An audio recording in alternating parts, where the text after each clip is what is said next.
Right now, poultry farmers say a lawsuit is putting their future on the line. Plus, top game callers from across the country show off their skills in a unique Grove competition. And dozens of cooks competed for the top honors at the public got the taste at the Joplin Empire Market. The 4 states' most watched news starts now. This is KOAM News. I'm Blake Gully. A deadly crash claims the life of a Parsons man early Saturday morning. It happened in Montgomery County at County Road 2800 and Highway 169. The 34-year-old Dakota Ray Hemmon died at the scene. Authorities say Hemmons failed to yield into oncoming traffic as he entered Highway 169. A semi going north hit Hemmons' truck on the driver's side. Both vehicles came to rest in the median. A head-on crash claimed the life of a southeast Kansas man just west of Pittsburgh this afternoon around 4:30. The Kansas Highway Patrol says 37-year-old Craig Sylvie of Cherokee died at the scene. Troopers say Sylvie was driving a Ford pickup and passing multiple vehicles at a high rate of speed when he collided head-on with a Chevy Malibu. The Malibu was driven by 16-year-old Layla Sharpbutt of Girard, who suffered minor injuries. A passenger in her vehicle, 48-year-old Heather Burkis, also of Girard, was severely injured. Kansas Highway 126 was closed for nearly 3 hours as troopers investigated the fatal crash. Tensions boiled over Thursday at Oklahoma's Attorney General faced poultry farmers demanding answers about a high-stakes environmental lawsuit involving Tyson Food. Farmers say the litigation is costing them contracts and threatens their livelihood, while state leaders argue it's necessary to protect Oklahoma's waterways. Thursday, emotions ran high at a heated town hall over the poultry industry. We're all doing our part and we're all following the rules. Why are we dropping this? Because in the extreme rains where we have the runoff, we still have the problem with the phosphorus in the watershed. We have a problem.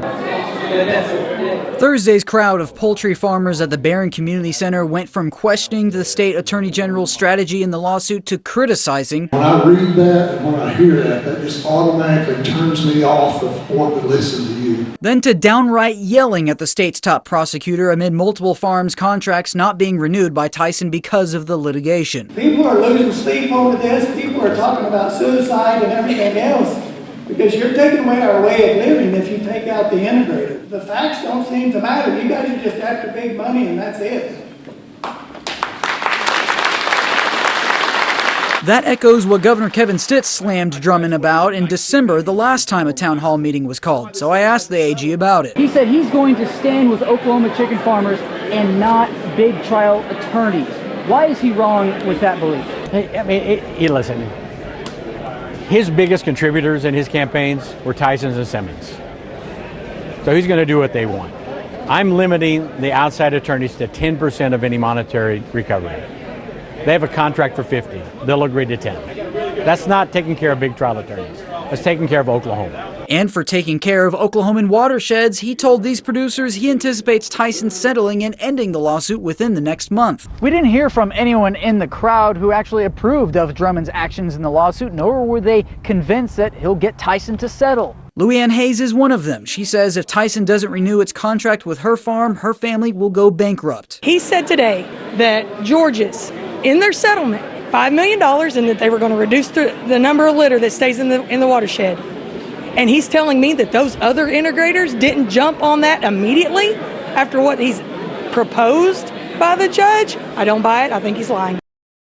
While key portions of the lawsuit have already been finalized, the case involves poultry operations in waterways in southeastern Oklahoma, just miles from Kansas, Missouri, and Arkansas borders, keeping farmers and regulators across the 4 states closely watching the outcome. Meteorologist Donald O'Keefe joins us with a first look at weather.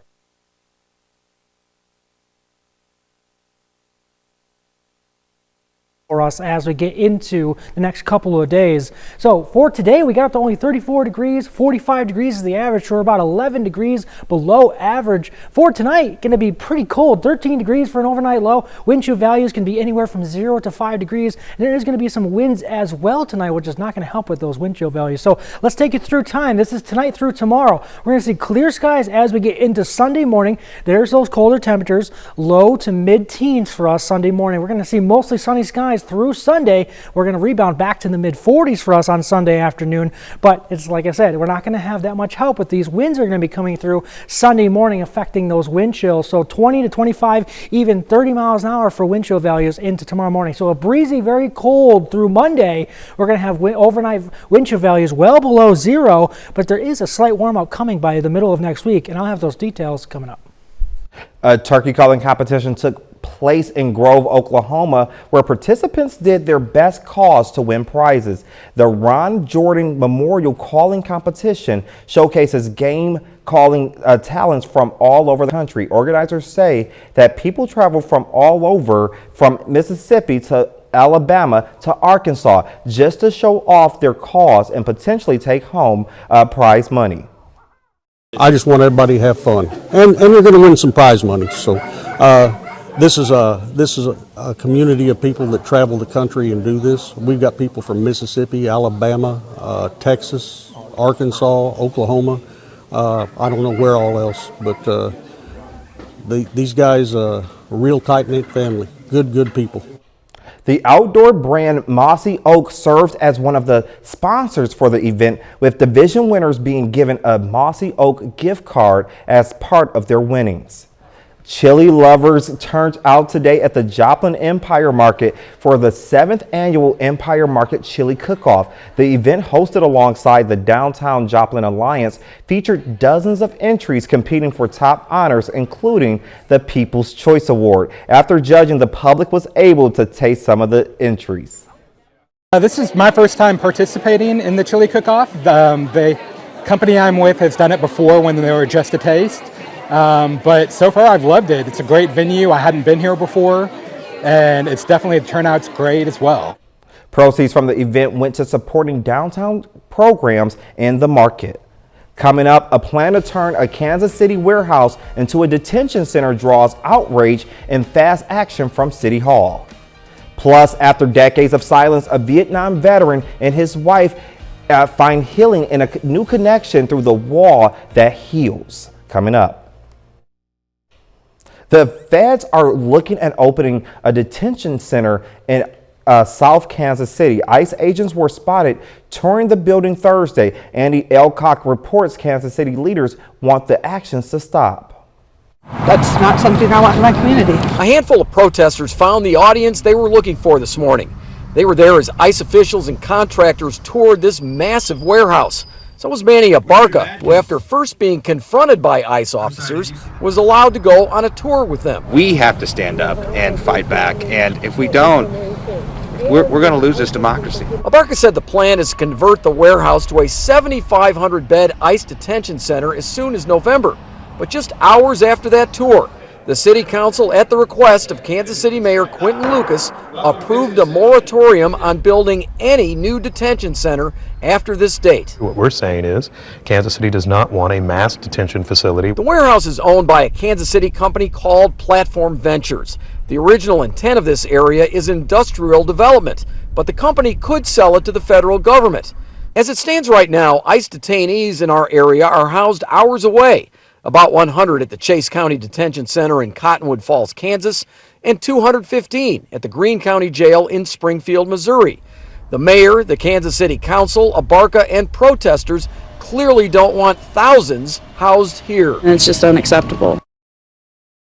The National Vietnam War Memorial in Washington, D.C. honors those who served and died in that conflict. There's also another memorial about 3/4 the size of D.C.'s that honors those in that war. For a veteran and his wife, it's also important that the wall make its way to where they live in Hawaii. Cassie Lund reports. 23, 24, and my cousin is right down here, Gary Freeman. And it's been over 50 years.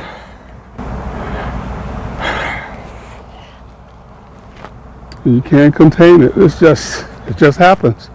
Eddie Freeman served 2 tours in Vietnam as a U.S. Marine. I'm not a crybaby at all. I very rarely shed a tear, but this is part of my healing. So I accept this, and I'm sorry that you can't understand how I feel, why I feel. But this is what I wanted this to be in Hawaii. For decades, he rarely spoke about the war, even with the woman who would eventually become his wife. What about your wife? Tell me about your wife. You guys have a unique story. Let's change the subject. Oh man. Susan, she's a character. But in the 60s, of course, she was one of those protesting people. I mean, I didn't have any idea about joining the service and doing that thing. But she actively protested to the point where I don't think she got arrested, but she was definitely threatened about being arrested. 2 people on opposite sides of one of the most divisive wars in American history eventually built a life together. But it wasn't until they volunteered with The Wall That Heals that the conversations truly began. We had differing perspectives of the war, I should say, and Eddie never really talked about the war at all until we went to Hilo. And then that changed everything and changed my attitude as well. Those service members, veterans, were never welcomed home. If anything, they were discouraged everywhere they went.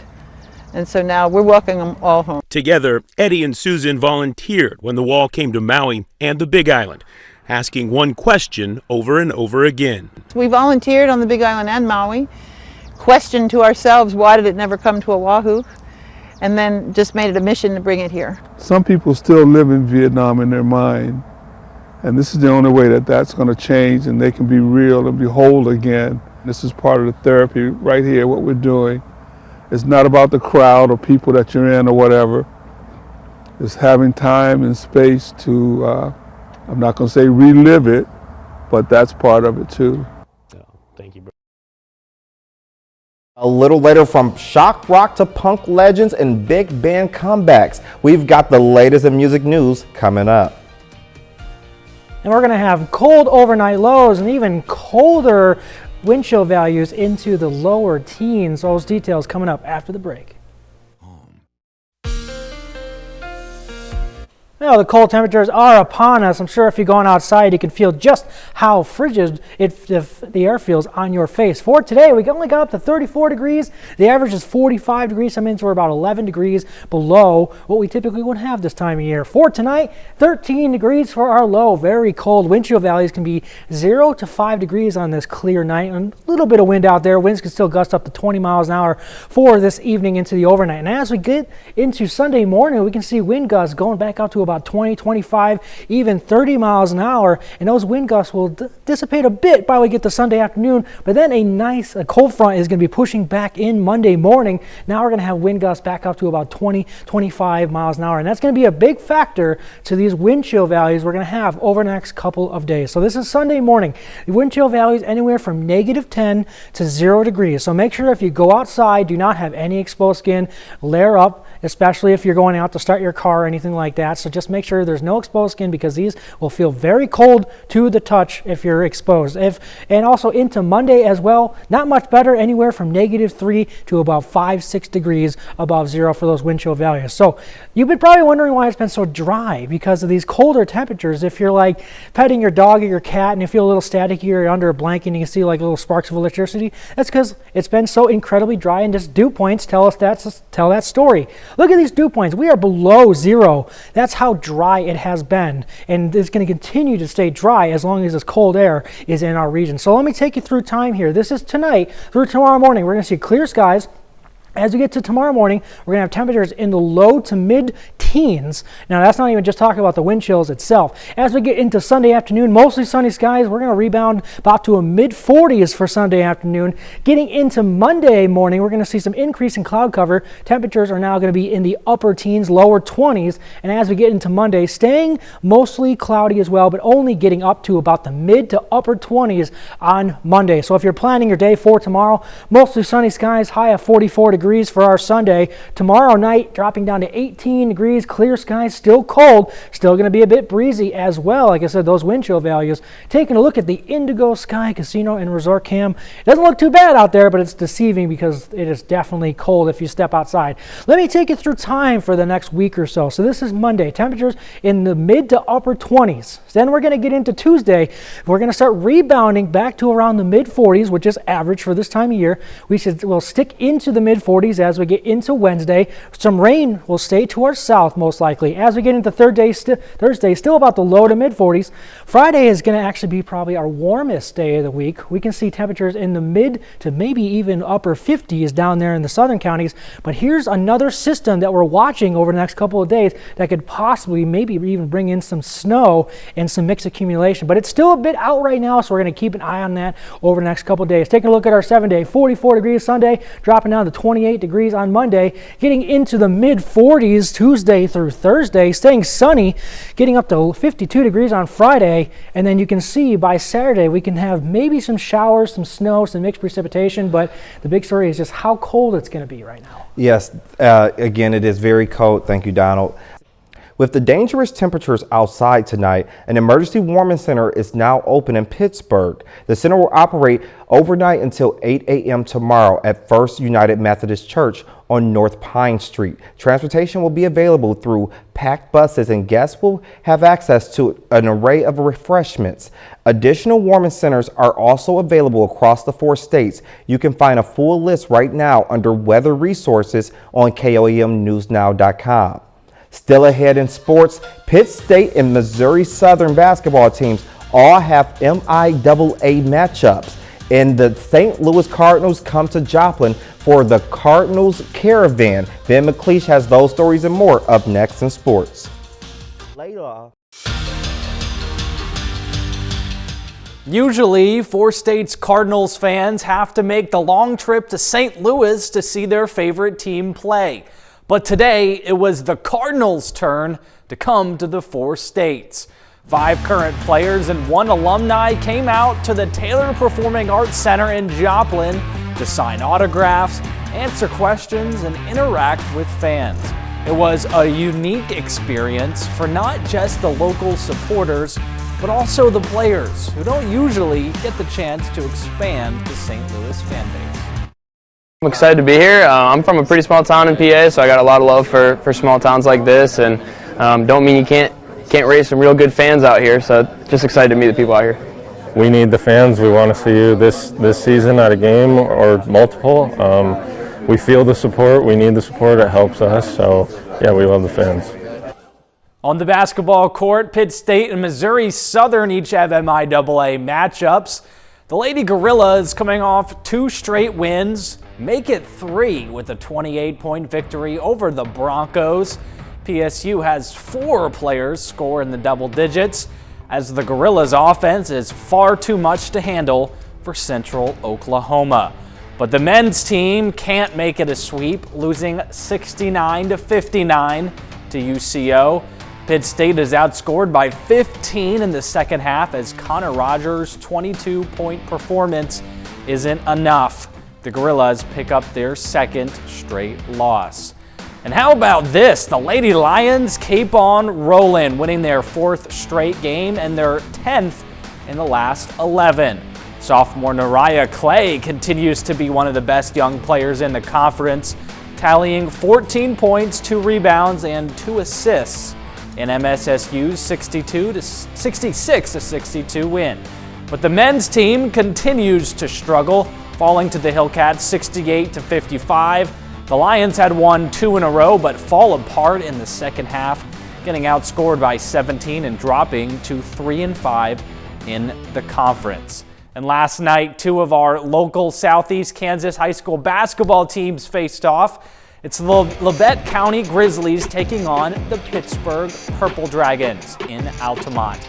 Starting off, Aaron Dickens passing out to the corner for Keely Good. She creates some space, and her 3-pointer is good. Now the Purple Dragons with possession. Angie Miller taking it up court, passing to Asayana Hutchinson.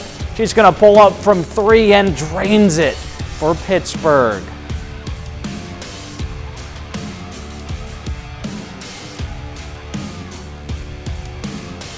Now Hutchinson steals the ball from the Grizzlies, taking it all the way for the layup. It rims out, but Odessa Reed is there for the rebound, puts it back up for two. Now Adele Goober now in transition. She lays it in for Pittsburgh. Some good passing gives Angie Miller a nice lane, and she sinks the layup as Pittsburgh takes down the Grizzlies 53-27. Next up, the boys teams facing off. Pittsburgh's Danny Durden open in the paint. He throws it up for two early in this one. But the Grizzlies respond. Colton Weil with the pump fake creates the wide open jumper and drains it. Nolan Ashenau driving, puts it in off the glass over two defenders and draws the foul. For Pittsburgh, Jamarcus Davis drives in under pressure from three Grizzlies but still knocks down the shot. Now it's Labette County with the nice ball movement, creating an open shot for Barrett Pestan, who nails the triple as Labette County comes out on top 52-44. Well, that's it for sports. We're back with more after this. Music news now, as an unusual band has recorded a new version of Chaperone's hit Pink Pony Club. Rick Damagella has that story and more in our Hollywood Minute.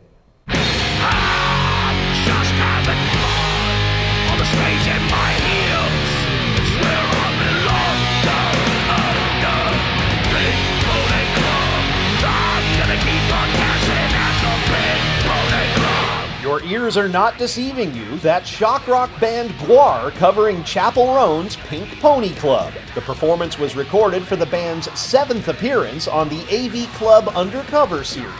Guar hits the concert trail in March. Why are we apart? You can feel the spark. It's the magic hour. That's Richard Marx performing Magic Hour, co-written with his wife Daisy Fuentes for his new album After Hours. The new set of songs finds Marx recording with a 24-piece big band and delving into material from the Great American Songbook. After Hours is out now.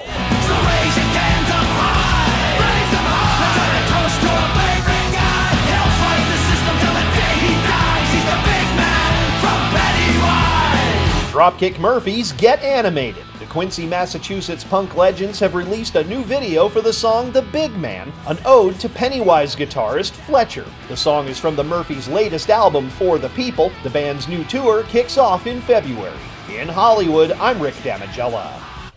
So Donald, these frigid temperatures will be around for a couple days? Yeah, we're going to see overnight lows into the mid-teens and upper teens, but those wind chill values will be well below zero, anywhere from -10 to 0 degrees for those wind chills. But we're going to see a bit of a warm up by Tuesday, getting back into the mid-40s, and then Friday we can see temperatures jump back into the lower 50s, but it's going to be pretty cold for the next few days. Yes, and again, we want to remind our viewers they can go to our website, koamnewsnow.com, to see the shelters that are available in the four-state area. Again, that's our news for tonight. Thanks for joining us. Have a great night, and we'll see you tomorrow.